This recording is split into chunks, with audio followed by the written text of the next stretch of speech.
Olá, irmãos.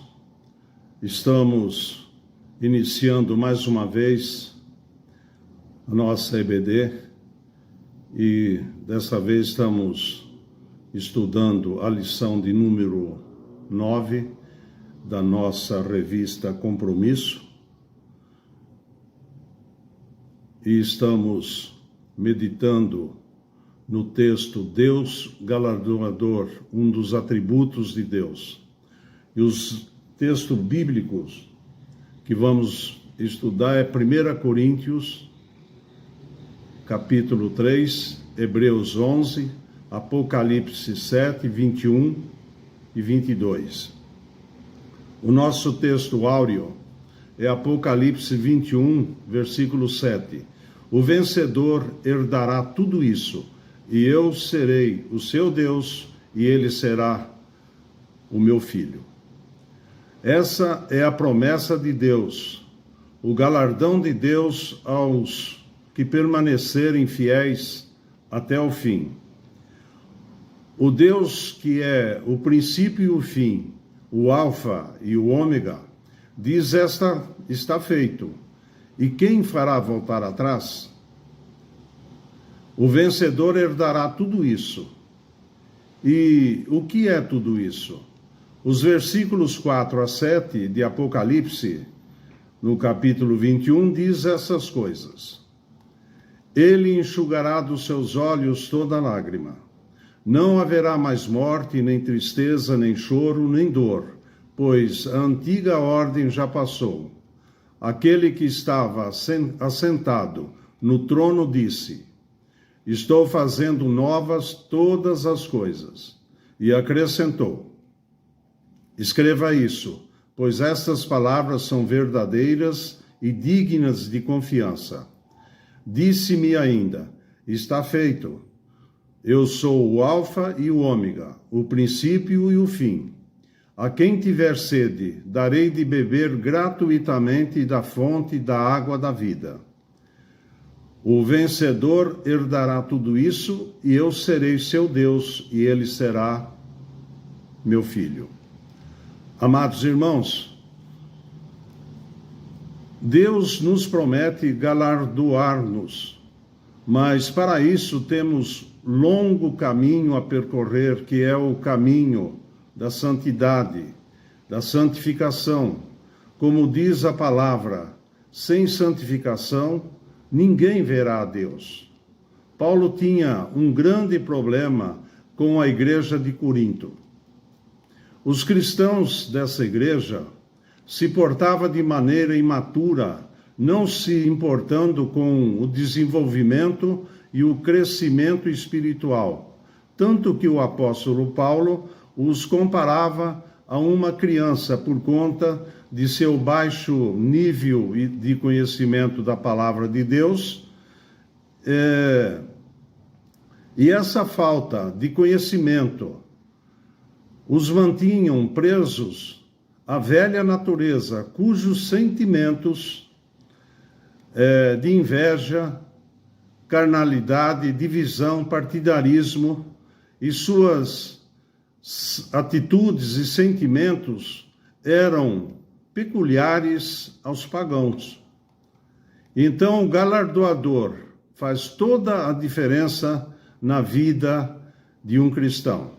Vamos ler os versículos de 1 a 8 do capítulo 3 de Coríntios, 1 Coríntios. Irmãos, não lhes pude falar como espirituais, mas como a carnais, como a crianças em Cristo. Dei-lhes leite e não alimento sólido, pois vocês não estavam em condições de recebê-lo. De fato, vocês ainda não estão em condições porque ainda são carnais. Porque, visto que há inveja e divisão entre vocês, não estão sendo carnais e agindo como mundanos? Pois quando alguém diz, eu sou de Paulo, e outro, eu sou de Apolo, não estão sendo mundanos? Afinal de contas, quem é Apolo? Quem é Paulo? apenas servos por meio dos quais vocês vieram a crer, conforme o ministério que o Senhor atribuiu a cada um. Eu plantei, Paulo regou, mas Deus é quem fazia crescer. De modo que nem o que planta, nem o que rega são alguma coisa, mas unicamente Deus que efetua o crescimento. O que planta e o que rega tem um só propósito, e cada um será recompensado de acordo com o seu trabalho. Deste capítulo 3 de 1 Coríntios, podemos obter muitos ensinamentos. Paulo compara a igreja como lavoura ou edifício de Deus, uma construção. O primeiro ensinamento que aprendemos: nada fazemos sozinhos. Versículo 6. Eu plantei, Apolo regou. Assim como a igreja, a lavoura e a construção envolve muitas pessoas. E o segundo ensinamento: podemos fazer muitas coisas, mas nem tudo. Versículo 7. Somente Deus dá o crescimento. Por mais hábeis que sejamos, somente Deus faz toda a diferença. E um terceiro ensinamento: não somos imprescindíveis, somos todos cooperadores. Deus tem planos para nós, apesar do que somos. Quarto ensinamento: somente Deus cria coisas do nada. 1 Coríntios 3:11. Porque ninguém pode colocar outro alicerce além do que já está posto, que é Jesus Cristo. E um quinto ensinamento: não podemos subestimar as particularidades. No versículo 12, há de se considerar no juízo que material foi utilizado na construção sobre um único alicerce, que é Cristo. Se foi ouro, prata, pedra preciosa, madeira ou palha. Por cada tipo de obra durante sua vida cristã, receberá do Deus galardoador a sua recompensa. A fé é imprescindível no processo de santificação e fundamental na relação e convívio com Deus, pois sem fé é impossível agradar a Deus. Hebreus 11:6. Fé não se trata de um sentimento religioso, mas a capacidade de crer naquilo que esperamos, mas que está além das circunstâncias. Amados irmãos, atentam para o detalhe do versículo 6, Hebreus 11, a última parte. Deus recompensa aqueles que o buscam. Cuidado, muita gente está buscando a recompensa e não é a esses que Deus está prometendo recompensa. Somente aqueles que o buscam. E Deus galardoará seu povo. Apocalipse 7, nos versículos de 9 a 17. Sabendo que Deus é galardoador, temos ânimo e esperança, mesmo em meio às nossas tribulações e lutas. Nossa fé nos leva a crer que Deus nos cobrirá de bênçãos, nos guardará e nos livrará de todo mal, e nos colocará juntamente com todas as nações, tribos, povos e línguas, com vestes brancas, diante de sua majestade. Apocalipse 7, versículo 13 a 17. Então um dos anciãos me perguntou: quem são estes que estão vestidos de branco e de onde vieram? Respondi: Senhor, tu o sabes. E ele disse: estes são os que vieram da grande tribulação e lavaram as suas vestes e as branquearam no sangue do Cordeiro. Por isso, eles estão diante do trono de Deus e o serve dia e noite em seu santuário. E aquele que está sentado no trono estenderá sobre eles o seu tabernáculo. Nunca mais terão fome, nunca mais terão sede. Não cairá sobre eles sol e nenhum calor abrasador, pois o Cordeiro, que está no centro do trono, será o seu pastor. Ele os guiará às fontes de água viva. E Deus enxugará dos seus olhos toda lágrima. E o Deus galardoador em ação. Apocalipse 21, de 1 a 5. Agora, irmãos, todas as coisas se tornam novas, a partir das existentes. Deus em Cristo restaura, reorganiza todas as coisas, tanto a humanidade como a própria natureza. Tudo novo, nos novos céus e nova terra. Apocalipse 21, 1. Então vi um novo céu e uma nova terra, pois o primeiro céu e a primeira terra tinham passado,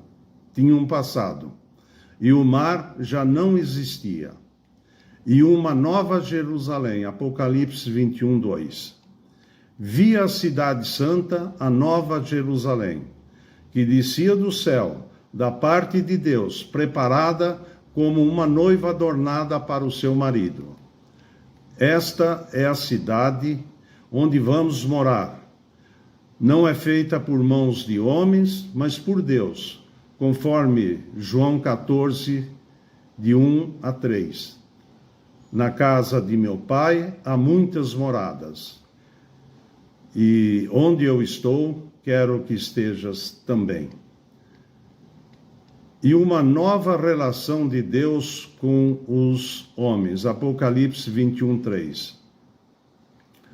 Ouvi uma forte voz que vinha do trono e dizia: agora o tabernáculo de Deus está com os homens, com os quais ele viverá.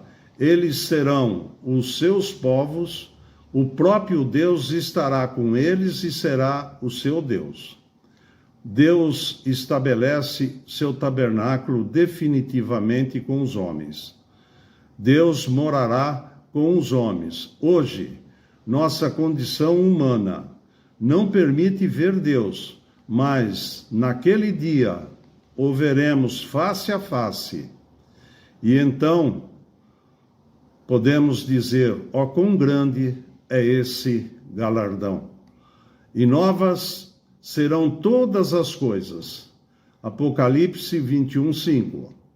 Aquele que estava sentado no trono disse: estou fazendo nova todas as coisas. E acrescentou: escreva isto, pois essas palavras são verdadeiras e dignas de confiança.